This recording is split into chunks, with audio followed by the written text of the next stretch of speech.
Hello, welcome to Reboot, the business recovery series from the City of Sydney. I'm Rebecca Campbell and I'll be hosting this event.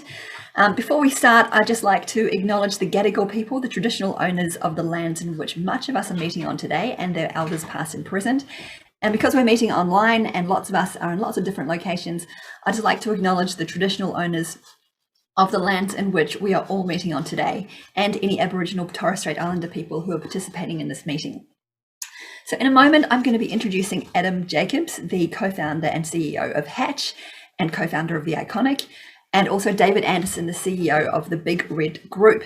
Today, we are going to be talking about leadership. We'll be talking about small business recovery and growth, particularly in the context of e-commerce businesses. So if this is your first Reboot session, welcome. This is actually, I think, our 13th session, our 13th or 14th session now. I'm not totally sure, but we've had some amazing sessions, which I encourage you to check out. We're going to share a link to the previous sessions. So we've had, last week we ran a special with Facebook.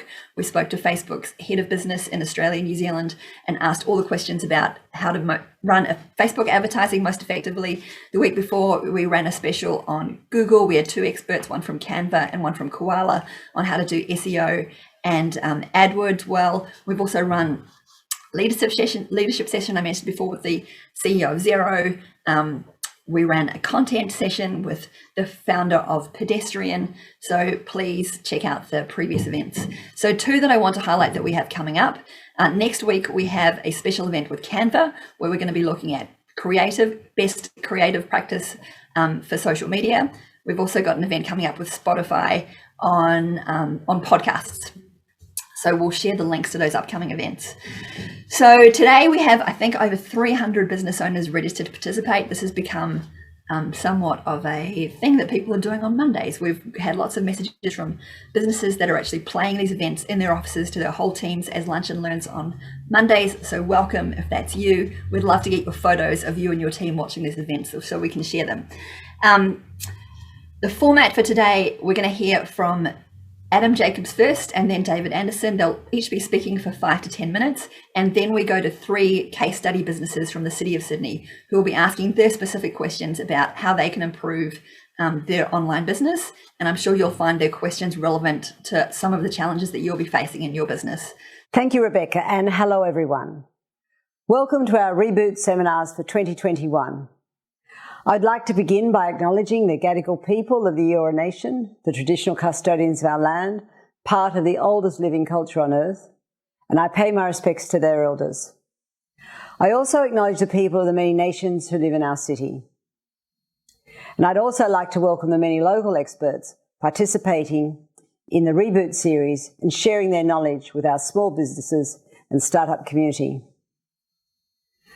Last year, at the height of the pandemic, the City surveyed our business community to learn what you need to survive and to recover from the damage brought about by COVID. In response to what you told us, we launched the Reboots webinars to equip you with the skills and strategies that will help you thrive in these challenging times. So thank you for your interest in attending today. And I'll leave you with Rebecca and our local experts to advise you on how to strategize and plan for growth in this ever-changing economic environment. So now I'm super excited to introduce Adam Jacobs for his presentation. Adam is co-founder and CEO of Hatch, which is a marketplace, an employment marketplace for young people to match young people with employment that they find that they're passionate about and that they're best suited for. He's also co-founder of The Iconic, Australia's biggest fashion retailer. So I'll hand to you, Adam. I know you have some awesome stuff to share with us.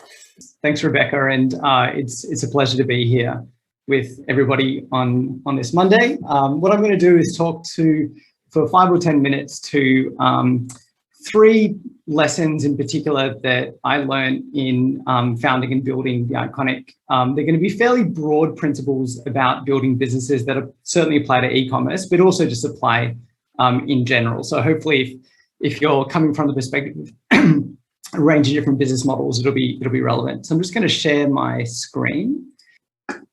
Okay, so I'm going to tell three stories to identify three lessons that I took away.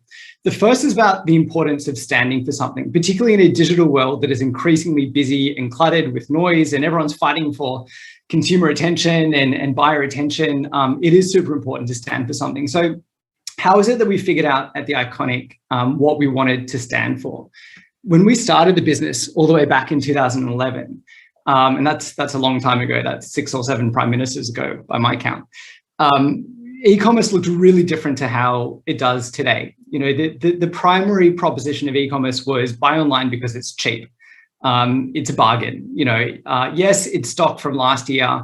Yes, delivery takes a month. Yes, you can't call anybody if you have a problem, but hey, it's half price. It's really cheap. You know, that was a primary model. And you can see on the left there, some of the exponents, Catch of the Day, Deals Direct, eBay, OzSale, they were in that proposition. What we wanted to stand for was a really different way of thinking about e-commerce, which is you don't buy online because it's half the price. You buy online because it's a better experience. You know, the service level is better. It's very fast delivery. You get access to a much broader set of brands and stock. You can shop on your phone at lunchtime. You don't have to fight the crowds at a Westfield. You know, we wanted to bring to market a new paradigm of what e-commerce was about in Australia. Now, figuring that out wasn't an intellectual exercise. It wasn't like we sat down in an armchair and thought, what do we think e-commerce is going to be in the future? It came from insights directly with customers. And I'm just going to tell one short story of where I learned what the Iconic stood for. And it was when we experimented with 3-hour delivery for the first time. This is back in late 2011, when the average delivery time was probably about 2 weeks.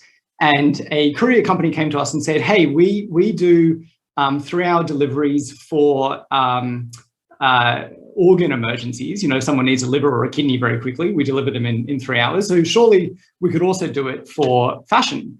And our immediate reaction was, wow, like we're not sure someone needing a pair of shoes is the same as someone needing a heart transplant. And of course, maybe I didn't entirely understand the fashion customer at that time. But what we did was we had a very open mind to experimenting. We said, well, why not just try it? Why don't we just try out 3-hour delivery and see what happens? And what happened was we gave upgrades to customers in Sydney who lived within a 3-hour radius. And we gave them those upgrades without them selecting 3-hour delivery. It was just a behind the scenes upgrade that they received. And then we called them afterwards and we asked them, what did you think? Did you like it? Would you use it again? Would you pay for it? And I remember this one particular customer. It was in the first couple of days we were experimenting. And our office at the time was in Surrey Hills, and she lived just a couple of blocks away. And she placed an order right at the time that a courier was already at the office picking up another order. And so he quickly took hers. And of course, he went to her place first because she lived around the corner. And the bottom line was from her clicking buy to the knock on the door was about 21 minutes, you know, even though the expectation was like 4 days. And this customer was completely bemused. And she Googled the Iconic's office, and she found that we were close by. She picked up her order. She walked over to our office. She came upstairs to reception and said, I demand to talk to who's in charge. And someone grabbed me and I went and I said, yes, like, how can we be of service? And this customer just had these waves of like confusion and joy running across her face. And she was like, how did this happen? Like, how did it come so fast? Like, were you stalking me? Did you talk to my mother? Like, were you looking at me on Facebook? And I guess the takeaway was it was in that moment that we understood, and that I understood, the power of an exceptional delivery experience when it came to buying fashion online.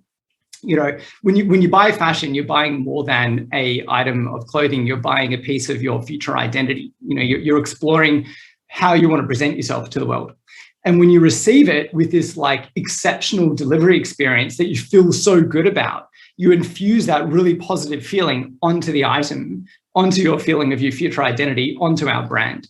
And the combination of those two things together, like really awesome brands and product with an exceptional experience, like paired to create what the Iconic was all about. So even though I've got a fancy slide on the screen, it wasn't the framework that helped us figure that out. It was actually being in front of a customer, seeing their experience, talking to them about it, that allowed us to understand it and then put it into a framework. So, you know, the takeaway I'd say there is stand for something, and in figuring out exactly what you want to stand for, usually that insight comes from your customer interactions. The second story I want to tell is a little bit about our warehousing journey. So this picture is a photo of our very first warehouse, the one I just mentioned in the back of Surrey Hills, circa late 2011. We had a couple of interns operating it. We had probably at capacity 20,000 items of stock. It was a bit of a mess. We didn't really know what we were doing. We're just trying to figure out e-commerce warehousing. Within 3 months, we started to grow, and so we decided to outsource the warehousing operation to someone who really knew what they were doing, you know, an expert who'd been doing it for years. So we outsourced it to our first warehouse with a third party. And this is a picture of that one just after New Year's in 2012. And this warehouse was actually a bit of a shambles as well. The main problem here was our system didn't integrate well with their system. And so stock wasn't being received properly when it arrived at the warehouse because it couldn't get put into the system properly. And it landed sitting at the front of the warehouse, which is what you can see here, not being available for sale. And fashion's a bit like ice cream. It goes off if you don't sell it. So this was a big problem for us and was very, very painful 3 months in trying to resolve the system issues with the third party. We eventually resolved them, but we actually ran out of space 3 months in because we're growing faster than we expected. And the third party says, no worries, you know, we'll move you to another warehouse within our network. So 3 months later, we moved to our third warehouse, still with the third party. This one, much more organized. You can see just by the photo, it looks better, but also had a big problem. The big problem with this warehouse was the cost. Because we were still growing very fast, we wanted to constantly optimize our processes and try and pull time out of the warehousing process so we could ship faster, deliver faster.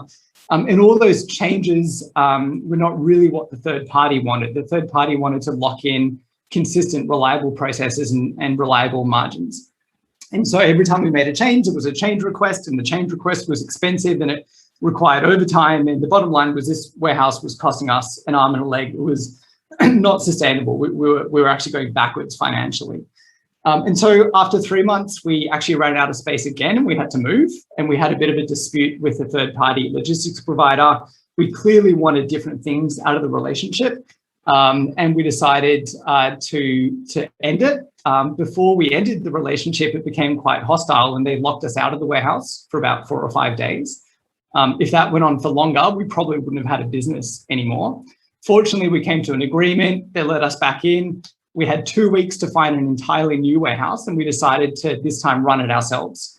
And they didn't think we could do it. You know, they were laughing at us when we said we're going to do this in 2 weeks. We found an empty warehouse. We bought and set up new racking. We hired about 100 people, and 2 weeks later, we moved in. And this is our fourth warehouse. This one's actually not the one that the Iconic's in anymore. It's now in one even bigger that is automated with robotics. But we were here for about 3 years. And the point I want to make here is from this first one to this fourth one was a 6-month period. Super challenging period, very challenging. And what we didn't acknowledge at the time was that this operation was a core capability of the business. If we wanted to stand for fast delivery, actually the magic happened in the warehouse. And outsourcing it just didn't make sense. We actually needed to run it ourselves. If we wanted to make a core capability, no one was going to care about it more than us. So the second lesson I want to point out there is that even though when we talk about e-com, a lot of time is spent talking about websites and web design, it's much more than that. It's the full experience, it's the full end-to-end journey. And for the Iconic, a lot of where the advantage is actually not in the website, it's in all the things behind the scenes that creates a great experience for a customer, in this case, warehousing. And so, you know, what I learned there is that brands are built by what you do to create a phenomenal experience, much more than what you say on a website or in advertising or in marketing channels.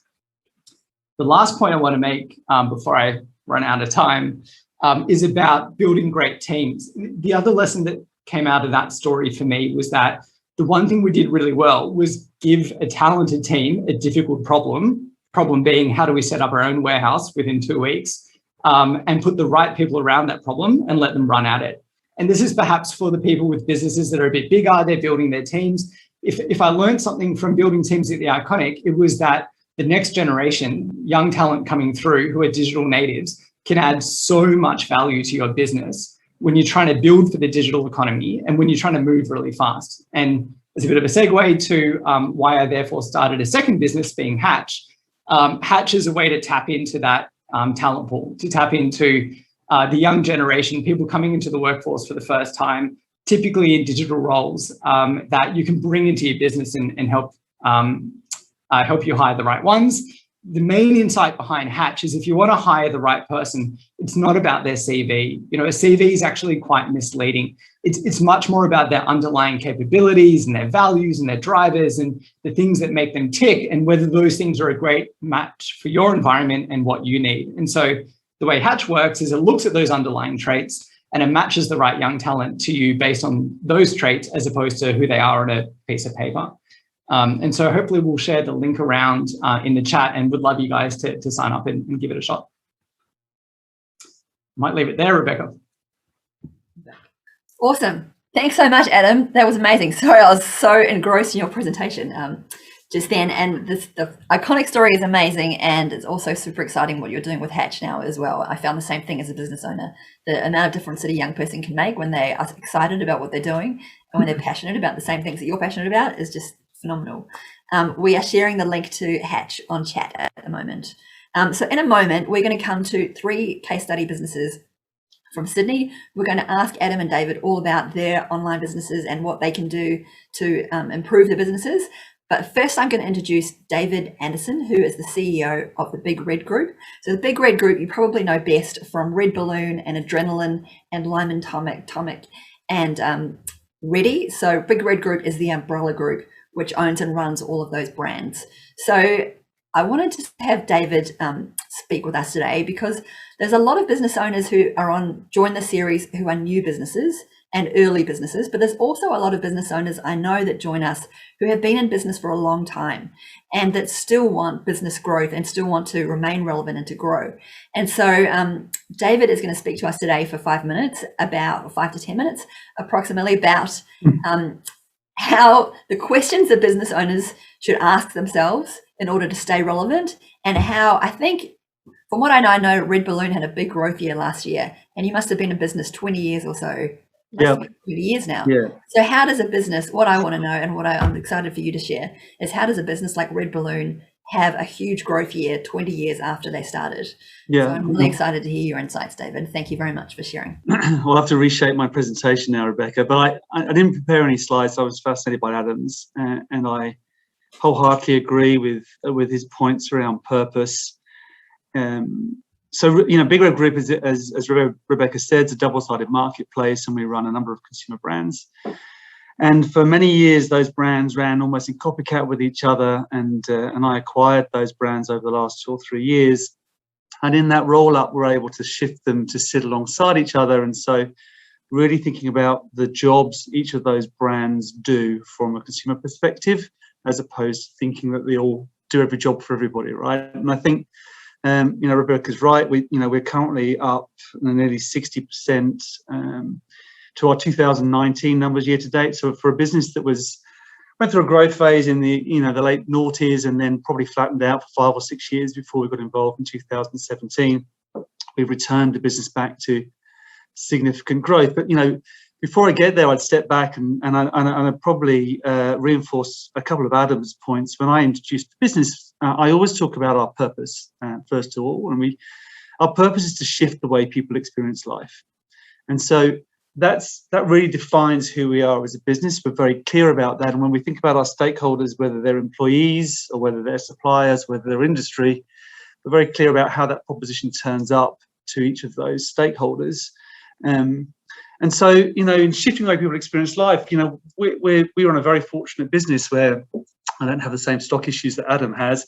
We shift experiences, we shift, you know, non-physical goods, and we want to ride the wave of getting people to buy, to do things as opposed to buying physical things. And we've been really successful in landing that as a message. Around that, we set a BHAG for ourselves, as every good older company does probably, but a big, hairy, audacious goal to serve and experience every second sustainably on planet Earth. And so our purpose statement and our BHAG really frame the way that we go about our business, creating that silent snap, that memory. You know, when the house burns down, you won't grab Adam's shoes, you'll grab the photographs off the wall as you run out of the house, right? It's those moments that you remember. We think about how do we land that as a business. Today, we're one of the largest aggregators globally. We'll serve an experience every 30 seconds, so about 1 million transactions a year as a business, or 1 million experiences served a year right now, but growing very significantly. And we are a Sydney city-based company based in Martin Place. Stepping back, last year in COVID was a very, very challenging space for us. You can imagine we sell a business, we sell products of getting out to do things. And of course, in the middle of COVID, that was not possible. And so at the start of March, we were plus 10%, plus 15% saved the prior year. And at the end of March, we were 10% of the prior year. We were effectively down 90. And in those moments, you have to really consider how you move your business forward. And, you know, we have 150 employees, give or take. And so a lot of mouths to feed. How are we going to support our return back? And so alongside the obvious resilience steps that you take to bolster your balance sheet and ensure that you're able to see the storm through, we had to focus on return. And in return, we were able to get ourselves back to like-for-like performance by the 30th of June. And we were the only experience tours activities company, probably on a global basis, that were able to do that. And how? Because we focused entirely on brand and brand trust. We invested so significantly for a period of time in people understanding that RedBalloon would survive. And so when Mother's Day came and went, people knew that even though they couldn't maybe go and do the Mother's Day high tea on the day, they could have 5 years to do it at some point in the future. And so we were really clear about who we stood for and how we built brand trust and resilience into our conversations. And then today, to be plus 50%, we're probably in a different place. So now what we have are very positive demand dynamics in our marketplace, on the demand side of our market, where we see you can't travel internationally, and so more people are trading down to do something locally. There's a bigger domestic tourism play today than probably there's ever been.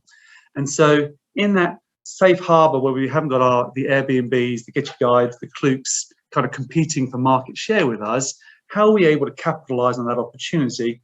And I think, you know, with Adam, I would share probably, you know, the 5 basic things that I spend my time worrying about as a business today. And I think that they apply in a very generic sense to businesses large and small. But I sit with my leadership team and we specifically debate our strategies against these points. The first is, what is our sustainable growth rate? Because whilst we're enjoying this boon, short-term close in domestic or international travel, how are we building underlying sustainable growth? And what are the things we're doing around that? Typically, whether that's through partnerships or through brand trust, how are we building our sustainable competitive growth rates? What is our sustainable competitive advantage? And how do we think about that, particularly in relation to our supply? Third thing I think about is, how do we calculate our return on investment? We spend a lot of money and time and energy fishing. If you don't go fishing, you don't catch a fish. I'm a big believer in invention and innovation and trying different things through, but how do you really track that and ensure that as a business you are investing appropriately where you're putting your time and your effort? The fourth thing, and Adam is right in the sweet spot with this with Hatch, is building capability in the current marketplace. We have a huge challenge in a post-COVID world to understand what a post-COVID workforce does and how it operates, and how do we access talent in the very tight labour pool, and how do we drive leadership and development of those individuals. And the fifth thing clearly is, how do we make the financial optics sit alongside those? How do we make sure we're driving the right types of financial outcomes, such that if we're thinking about listing or exits, or how do we think about our time in due course, we've got the appropriate trajectory in our business and we're making the right decisions as we go along to reflect that in the optics of our financials. And so they're the 5 things that I think about. And, you know, with more time, I'd spend some time delving in deeper into how we're taking those things on. But if you can take away for yourself, you can imagine for yourself those 5 things, That's certainly, honestly, what I spend my time worrying about. I'm sure that's what Adam spends his time worrying about. How do we create sustainable growth, not short-term growth? How do we create sustainable competitive advantage? What is our competitive advantage? How are we creating return on investment on our time when we're going fishing? How do we build capability, and how are we making sure that we're not just pointing towards a financial result that's 5 years down the line, that we're getting the right trajectory on our financial and operating metrics on the way through? And they're the things that I'm spending my time worrying about. But I'll stop there for fear of running out of time, Rebecca, and hand back to you. Awesome. Thank you very much. Thanks, David. And thanks, Adam. There were some super interesting insights in what you said there that we'll unpack a little bit later.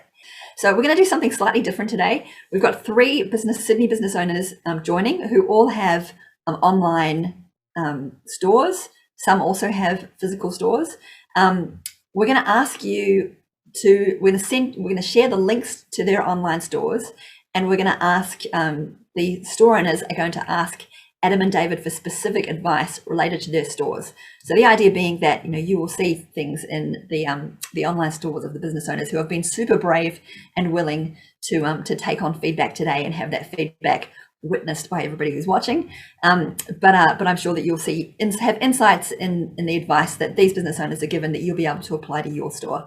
So I'm super excited first to introduce Sophie Andrews. So Sophie is the founder CEO of the Meditation Hunter. So Sophie, we spoke the other day, you told me that you ran an accounting business for 15 years. At the end, it wasn't what you were passionate about. You ended up burnt out, and you found meditation as one thing in your life that that you found a lot of fulfillment in. So Sophie built a business called the Meditation Hunter, which maybe you can describe a bit about the business. But important point I wanted to make is that you have a physical store in Mossman, and you have an online store. What you're really interested in, at the moment, you're making almost all of your sales through your physical retail store, but you're really keen to grow your online store, and you wanted to get some advice on that. So we're going to share in chat a link to your online store, because David and Adam are going to give you some advice on your online store. But if you'd like to open first by describing a bit about your vision for the business and what it is that you're looking to achieve. Thanks. Right. Thanks, Rebecca. So I had a service-based business for 15 years, which, was very successful, a completely different type of business in that the clients were recurring customers. Obviously, this is product-based. Now, the concept behind the business is I source really unique, both sort of artisan and antique pieces for people who want to be inspired to start to meditate, set up a meditation home, space at home or in their office. And I guess my biggest question, a lot of the items, some of them are unique. And so from a visual point of view, people coming to the retail space get to see that and purchase. But really online, I guess I'm looking for some advice on how to grow that tribe online, and the best way to, I understand, having been in business, there's a million different ways that you can market, but I guess where would be the best ways to the best 2 or 3 ways to really focus the attention to drive that traffic. Do you want to kick it off, Adam? Sure. I might actually start with a question, Sophie. What have you tried so far? What do you find to be working and not working? In terms of online, I did do a little bit of Facebook and Google advertising before Christmas. I probably didn't do it for long enough. It didn't really work, and I'd had pretty good advice on how to set up those ads. It got me a troll within the first week, which was, I suppose, a bit of an achievement. But yeah, I tried that. I'm doing quite a bit of Instagram, and I've got the shopping set up on Instagram, and a little bit of Facebook, but that's kind of it, and a bit of SEO. So bits, really. Yeah. I mean, I guess there's probably no. My caveat to all these conversations is there's probably no silver bullet in, we're doing our best to give some advice or some limited information. But what comes to mind for me is when we started the Iconic, the way we thought about growing our online customer base was as a reverse funnel. So like you've probably heard the analogy of a marketing funnel, where at the top of the funnel is generating awareness of your brand. And that's probably some inspiration content, for example, editorial content or influencers. And then the next step would be around consideration. So someone knows your brand, now they're thinking about making a purchase, or they're comparing it against other alternatives. And then you have conversion, which is they actually make a purchase.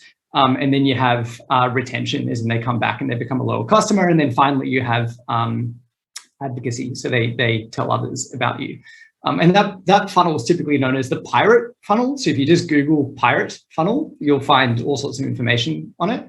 Pirate funnel because the acronym is R. It's like acquisition, activation, retention, revenue, referral, I think is the 5 stages. Anyway, point being, when we started the Iconic, we worked from the bottom up. So we started with the conversion stage. We started with the highest intent traffic.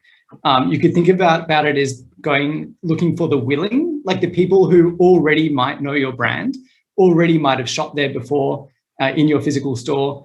They already have a high intent to purchase your products, and you try and seek those people out online and find out where they live, and then you kind of take the next step up in the funnel and the next step up.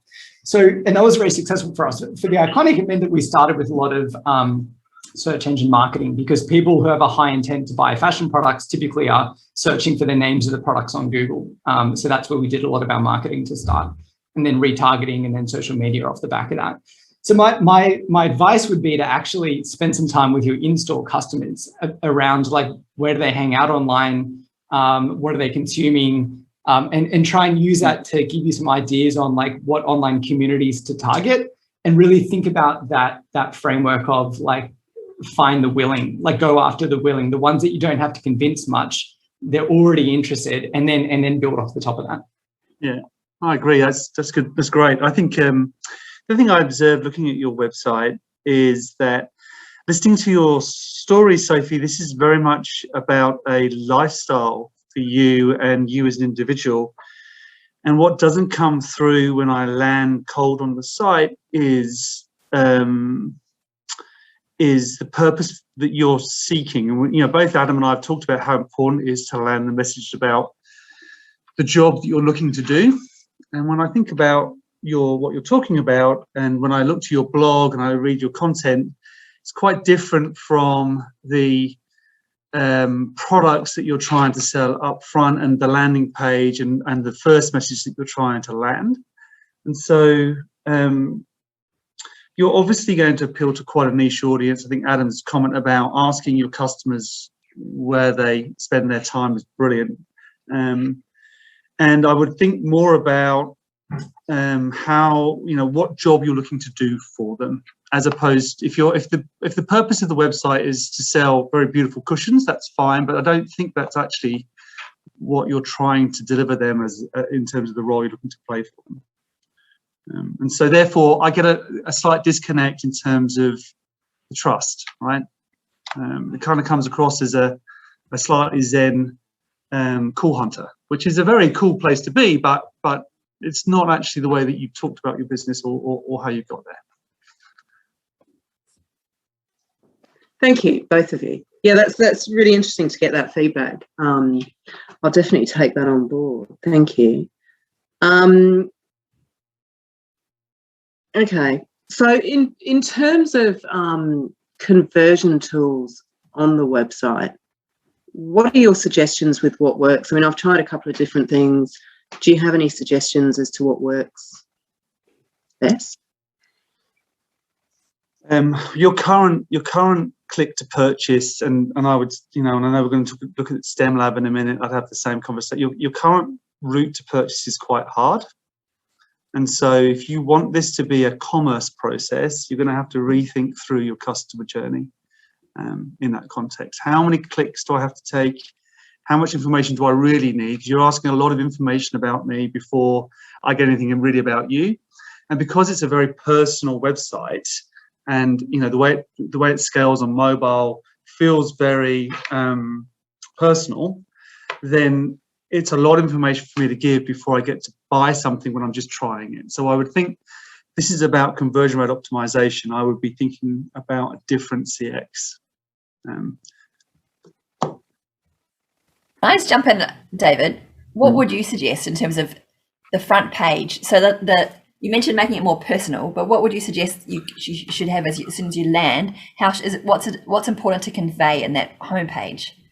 Well, I guess the question comes up. Sophie's talked about the fact that she's found a life change in meditation and wants to create meditation as a part of people's lives, and wants to then provide infrastructure around them, learning, training, her experience, and so forth about it. And this is about bringing meditation into people's lives. And I don't get that when I land on the website in the front page. I get transform your home into a private retreat. It doesn't tell me about the journey she's trying to make. I'm sorry to be so brutal. But it doesn't land as actually the story or the job that Sophie's looking to do for her customers. And so I would be rethinking through, what's the first thing you want me to know about you?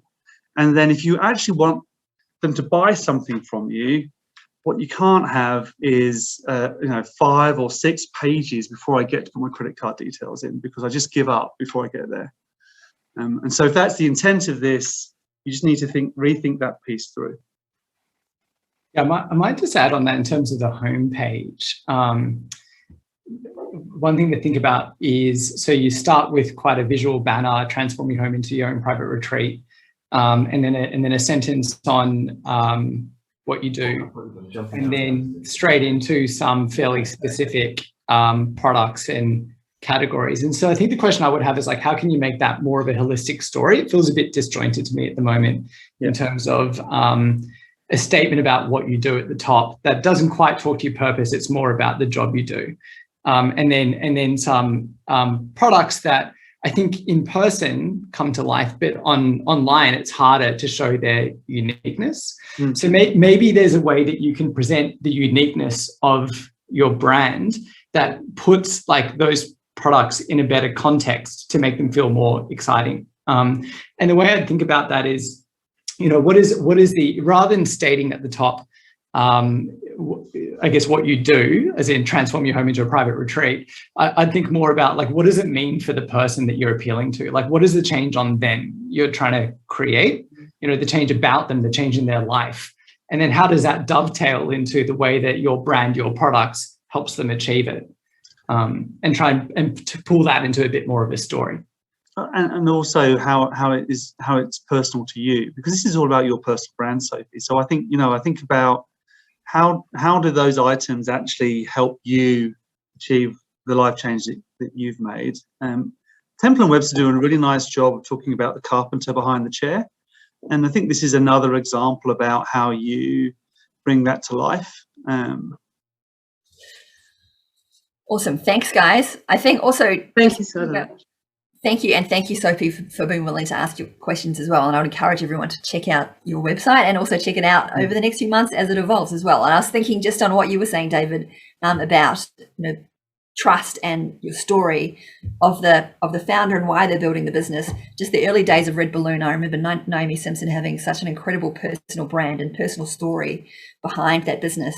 That I agree. Before I knew her, I trusted that brand because I knew the person behind it and why they were building the brand, and that was why I was one of the early big customers of RedBalloon. So I think that founder story and purpose behind it is so important. Next up, I want to introduce Madison Bronte from stemlab.com.au. So we'll bring up Madison's website in a second. So if you could check out her website, David and Adam are going to give her some feedback on the website. It is StemLab is a sustainably sourced skincare brand, vegan skincare brand. You can tell us a little more about it, Madison, but I know you have an online store. You've been doing some advertising, but you've been having trouble with conversions, and you've got some questions for David and Adam. We have. So Rebecca wrapped it up nicely. So basically, StemLab was created through a frustration of mass-produced products that were reliant on chemicals or animal testing, and we were just sick of that. So we developed our products in partnership with some expert skin chemists in Australia, and all of them are cruelty-free, vegan, and sustainably sourced. So basically our question is, could you have a look at our website and let us know why we're not converting our traffic to sales? We think it might be a lack of trust, but I'd love your advice. Can I ask before we get into, do you have GTM or do you have any tagging set up to help you understand how far through consumers get before they give up? We have Hotjar in the back end of the website, so we are doing a lot of stalking of our customers, seeing exactly what they're doing. And it's their dwell time is on the product single pages. They're dwelling there for about 2 minutes, so they're reading and they're staying on there, but then they're dropping off. So it's just, we're just not sure why they're not converting at this stage. Just describe what Hotjar does, just briefly, Madison. So we can track, it shows us exactly where they're moving through the page. So we can basically stalk them through the website and see exactly where they're landing, what they're doing, and when they're dropping off.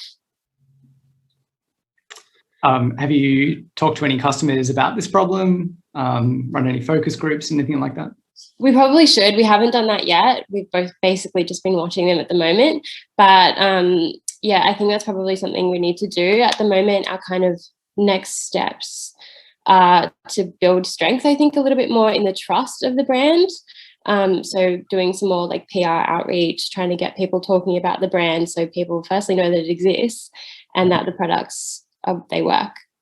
Do you have any other distribution, Madison, through any through retail or otherwise? Do you wholesale? No, that's another one of our next steps, is to reach out to online marketplaces, places like The Iconic, that we'd really love to stock in. So that's something we're looking to do. Adam? Sure. I mean, go ahead. You go first, Adam. Yeah, look, cosmetics online is really hard, really, really hard. And it's especially hard when you don't have great brand awareness, because you can't see or experience the product before you buy it. You know, like the packaging doesn't, you know, it's one thing to see a jacket, some jeans, a pair of shoes and like it. With cosmetics, like you can't tell until you've tried it in person. So what you're coming up against is not an untypical challenge for the category that you're in. But the way I would think about it, if I was in your shoes, is probably there's two questions I would focus on. One is, how can you communicate through the website the benefit you're offering to your customers without them having to try the product first? Yeah. And you know, I understand what you're looking to achieve, but I actually don't think those benefits are yet coming through on the website. So if we have a look at some of the content you got on the homepage around supporting our planet, or, you know, derived from nature, it's great stuff, but it's more about you than it is about the customers. So like, what does that mean for them? Like, what is the benefit to them? What are they going to feel? How is that different to other cosmetic brands that might be going after? Like I'd be going harder on that. So it's not just here's a bit about our story in the background, but it's like, these are the features of the product that are different to other products that like you need to know about, that might make you want to try it. And then the second question I'd be thinking about is like, how do you just make it super low risk and easy for people to try out the product without fully committing to it? So maybe that's like, you send them a sample, maybe it's some kind of discount off their first order. Maybe it's, I mean, a returns policy is probably hard for you to achieve with your product, but you know, what are the ideas you can think of that just makes it easy for someone to try it out? Because they're sitting there looking at a website saying, that sounds cool, but I don't really know what it's like in person, like when I actually try it on myself. And so do I really want to take the risk to buy it? Yeah. Distribution channels, you know, which is a really good point that David made. I mean, distribution channels is the other way you can do that. You just get it out into places where people see it, can try it, can try samples. That's another good method. I did try and buy something on your site, and it was very hard. And so if I'm frank, there are a number of things that give consumers fear, and that's around the site speed. You got some really heavy images on your site, which you could refactor just to increase the speed of the site. So particularly on mobile, it's really hard to get through the process. There are some, if I could be frank, spelling mistakes. And so all of those different things, you know, and the images don't resize correctly, it gives you a feeling that you're not because you don't have the same luxury that Sophie does. Sophie can position herself as a person, and this is her e-commerce representation of herself. You're not positioning yourself that way. You're trying to give yourself kind of a cosmetic scale, and so you don't have the advantage of being highly personalized, but therefore you've got to get the basics right. Like, you can't have spelling mistakes. You've got to make sure the site speeds appropriately.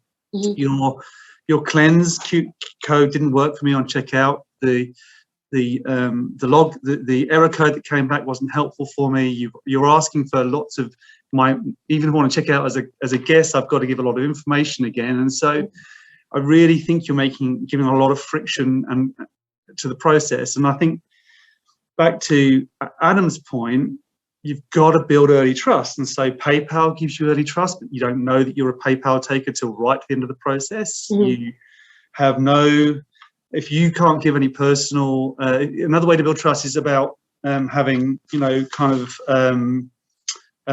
ratings or reviews, right? So early reviews in the process will help people understand that people like me buy this. Yeah. But there's no view of reviews. There's no view. So in terms of building trust, all I see is curiosity, and I'm interested to understand the product, but you've not compelled me to move through. And even if I want to do that, it's really hard to do it today on the way the site's set up.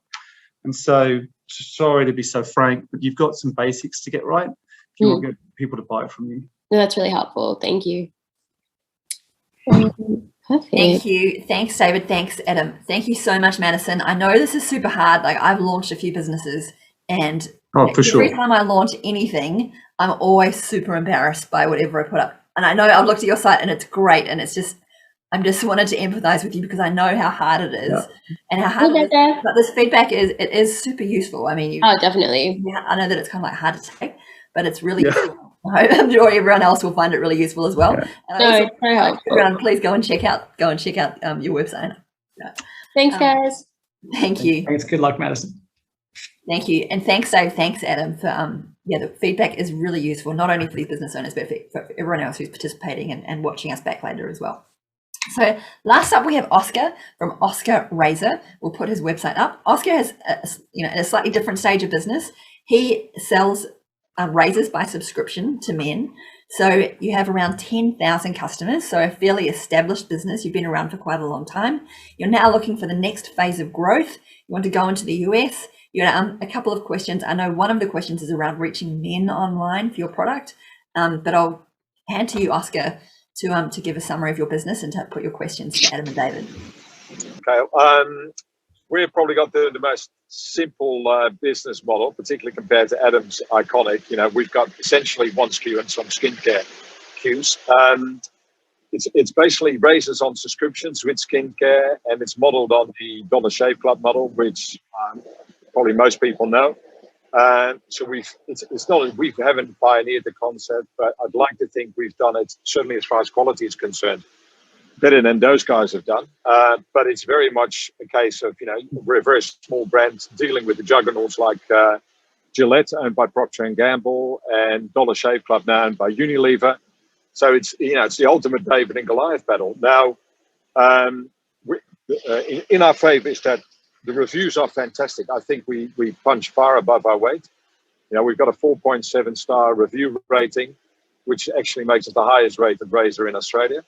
But I'm very aware of our positioning in somebody's interest space, like David or Adam. I mean, you're not going to get up Saturday morning and just say, look, I'm going to take half the day off and shop for razors or spend 2 or 3 hours online. So you occupy a nanosecond space, particularly in men's sort of interest space. Like, with the iconic, like, as a customer, you're going to really look into what you want to buy, what your budget is. And David's case, like, you really invested. So with razors, it's inherently, I'd hate to say boring, but essentially it is. We're down there with toilet paper and toothpaste. So the biggest single challenge is, how do you engage men online with a sustainable sort of acquisition model? Really, we've tried Facebook, not very successfully. We're having another stab at it from July with a new person coming on board. But men are also, particularly customers now, compared to when I first started selling consumer products. It used to be so easy. All I did was take TV advertising, say 15, 20 years ago, magazine advertising with catchy creative, and that's all where you had to advertise. And now, essentially, marketing is like a Chinese menu. I love Chinese food, but it's, there is so many opportunities. Thanks, Oscar. Sorry? Thanks, Oscar. Yeah. For your question, I'm going to put your question to Adam and to David. Thank you. Well, All yours, Adam. All yours, my friend. All right. Go for it. Oscar, I think the thing that comes to mind for me about your business around acquisition is that buying razors is a habit that probably doesn't change over a long period. Like I mean, I'm going to make a guess here, but I expect most guys buy the same razor brand for like 5 years plus. And they get into the habit, they probably buy it from the same shop, and it's just like what they do, which is different to other e-com products where you might have a search journey. So I think your marketing strategy needs to be more push than pull. As in, rather than trying to get people when they're in the consideration mode of searching for a razor brand, because that's not going to happen very often. I think you actually need to push your brand more in front of them and try and change their habit.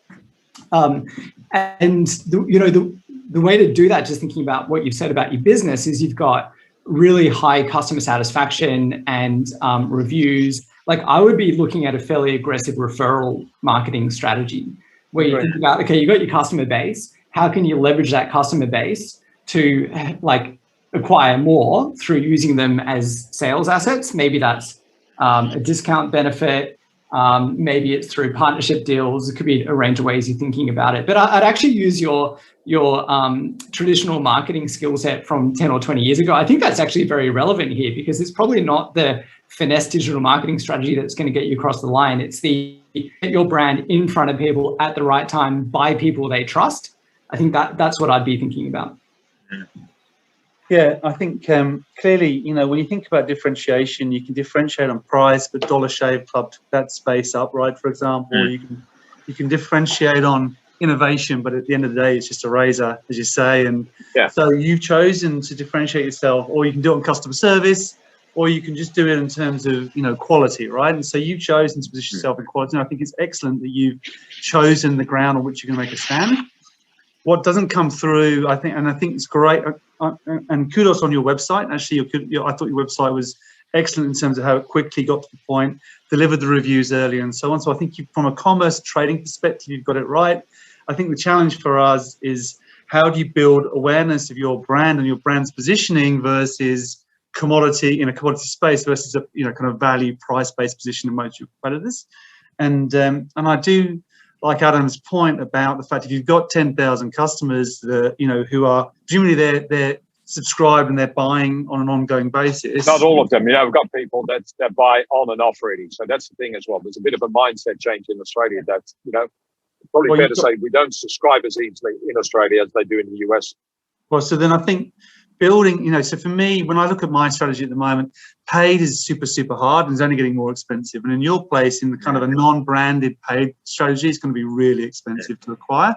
So, I like the referral market. I like the affiliates market for you. And I think you've got to rethink through your CRM strategy. So you're building earned and owned audience and really figuring out how you drive lifetime value. Do you understand your lifetime value today? Yeah, absolutely. Yeah. We've got that. We know what customers are worth, and there's not a lot of churn and all that. But you just mentioned the acquisition method. Yeah. If you've got CAC over LTV of north of 3, you've got a winner. Yeah. And then you need to figure out what that lifetime value is, buy those channels, and then start to spend to acquire in that space. David, can I just ask you to explain what you just said? CAC over. So if you understand, so every channel, whether it's fine. So if you think about device, if you drew a table, device down one side, channel down across the top, you'd say mobile, PC, tablet. And across the top, you've got paid, SEO, affiliates, referral, EDM. You've got a whole of the different channels by which you're able to acquire audience. Every single one of those channels converts at a different rate. And if you can understand what your cost to acquire is or cost to convert is in each of those boxes, then you can figure out where you can spend more time and where you should be. It's called your basic channel economics model. And a lot of e-commerce companies obviously spend their entire time trying to understand attribution and the channel economics of it. And then beyond that, if you can understand what your lifetime value is, if your cost to acquire is a third of your lifetime value, then you've got an absolute winning trick down that channel, and that's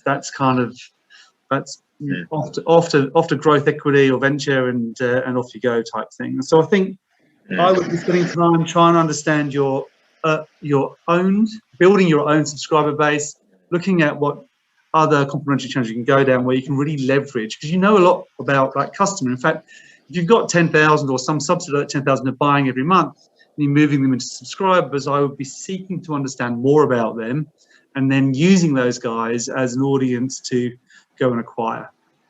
That's what I would be doing. Just on that last point that Adam mentioned, referrals hasn't been hugely successful because, like, let's say if you say $5 and your friend gets $5 off, they're not huge amounts of money. They might buy you a beer and happy hour, but they're not hugely motivating for people really. But we're definitely on the right side with CAC and LTV. So it's now scaling it up.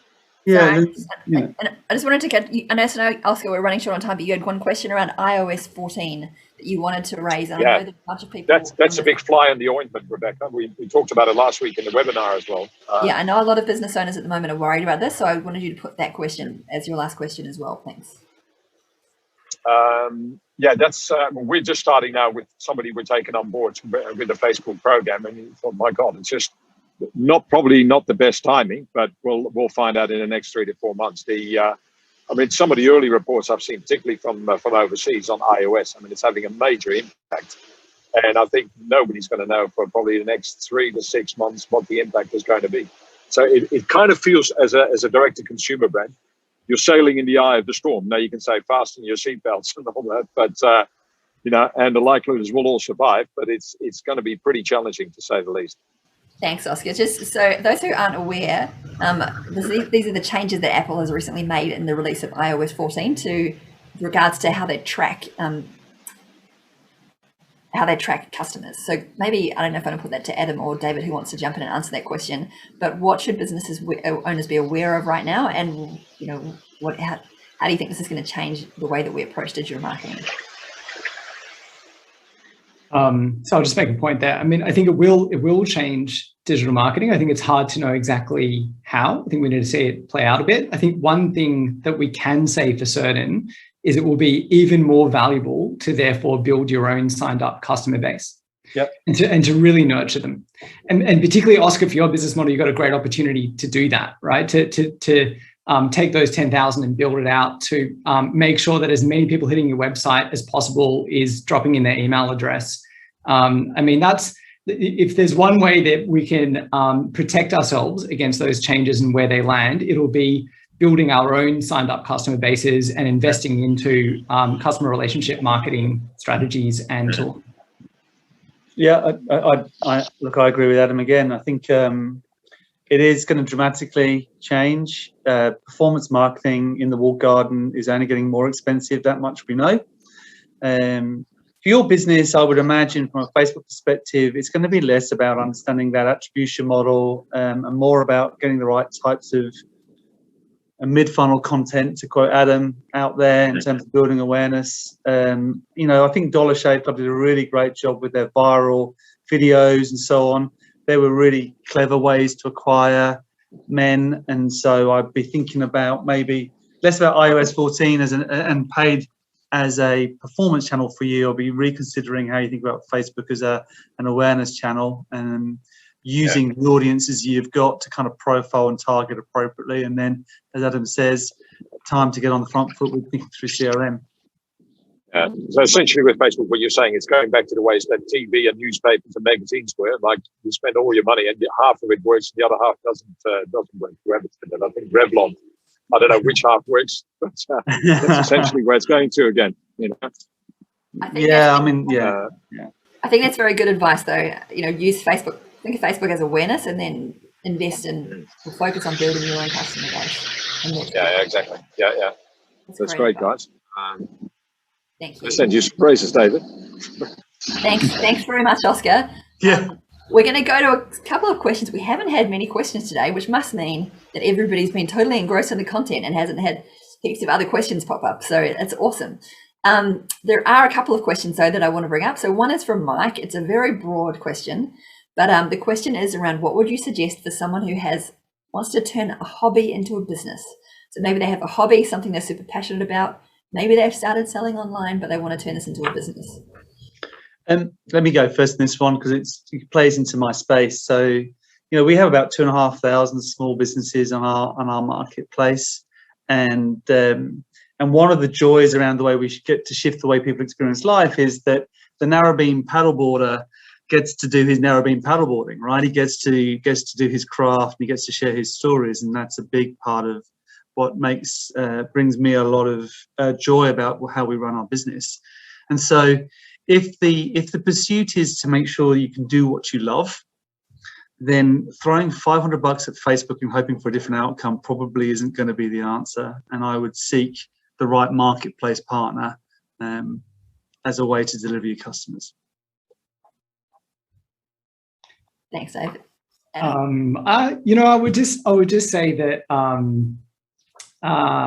there's that old sort of like trend that if you turn a passion into an occupation, it can quickly no longer become a passion anymore, because you realize how hard it can be to do it for work. When I was starting out at the beginning of my professional career, I really wanted to be a travel writer. And I did a bit of travel writing, and it was the worst because it just made me not like travel anymore. Like I had all this obligation of having to like go to every single cafe in a town and write all about it. And so I would say like just put your toe in the water first and make sure you actually like doing it as a job and a sense of responsibility and obligation that comes with it. But hopefully by putting your toe in the water, it also gives you a path to ramping it up more if it's the right thing for you. Awesome. Thanks, guys. And just further to Dave's answer before, if someone has a business, maybe they're an experienced business, but how would they get in touch? Or with you, Adam, a business like Iconic, someone has a brand and wants to get listed on the Iconic. How do businesses approach you guys, or businesses or marketplaces like you? Well, from our perspective, increasingly, when Naomi started business in the early 2000s, it was very supply led. You had an experience and she tried to bring you customers. Increasingly, we've become quite consumer led. So it's what people are searching for and asking for that drives the mandate, what appears on our sites. And so we have a supply team that run effectively a process of acquisition, and they're out acquiring. We probably churn 15% of our site a year in terms of the types of experiences that we have on our site. So we have about 7,000 at any point in time. I'll get shouted at for that. It might be a bit less than that, 5,500. So experienced business, can they reach out to you? So they can. So they can just apply through the website, and there's effectively an 11-step quality assurance process they'll step through to make sure that they're the right fit for us from a supply perspective. So they can do that. Thank you. Adam, how do you get on the Iconic? For the Iconic, we have a buying team that makes decisions as to what brands and what products to bring on each season. There's two models that the Iconic uses. One is by buying inventory wholesale, and the second is a model called Marketplace, where the Iconic doesn't actually hold the inventory, but a partner would ship it directly to a customer. Often the Marketplace model is used to test out new categories, new brands, something with a point of difference to see if there's good demand around it. I think, Madison's brand is a good example of the kind of brand that would hit Marketplace. It's hard to do cosmetics in general, so it's a nice way to experiment. And if you go to the website, there's an email address that you can find to reach out to the buying team and have a chat with them. Awesome. Thank you. And I think this will be a lovely question to end on. So somebody has asked, in what ways are you working with undergraduates and graduates within your companies and building the next generation of talent? We were talking about the next generation of talent and the kind of impact that a passionate young person can have on your business. So I might put it to you first, David, and then come to you, Adam, because you could talk about, finish by talking about Hatch.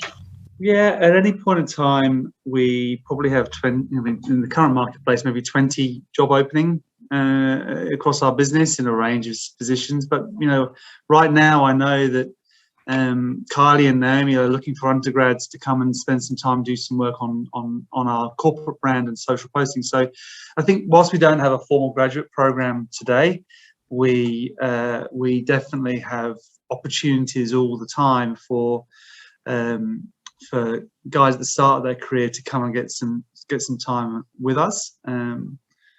So I think, again, through our website, see the job openings, and I would think that I'm guessing, but 70% of our staff are aged under 30, I would think, something like that, maybe. So I think, we run quite a youth culture, and always plenty of opportunities for people to come and give it a go. Thank you. Adam?